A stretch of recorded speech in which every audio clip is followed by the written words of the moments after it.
آمن الرسول بما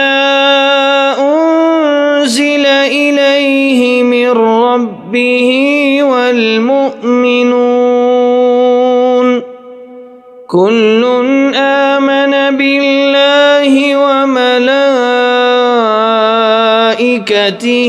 وكتبه ورسله لا نفرق بين أحد من رسله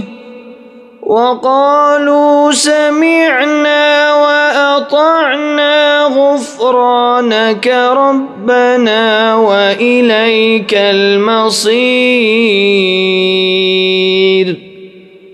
لا يكلف الله نفسا إلا وسعها لها ما كسبت وعليها ما اكتسبت ربنا لا تؤاخذنا إن نسينا أو أخطأنا ربنا ولا تحمل علينا إصرا كما حملته على الذين من قبلنا ربنا ولا تحملنا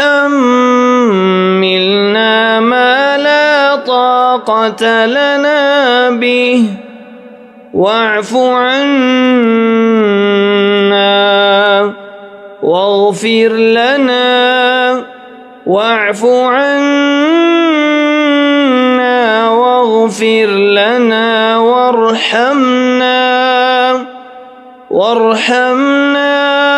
أنت مولانا فانصرنا على القوم الكافرين.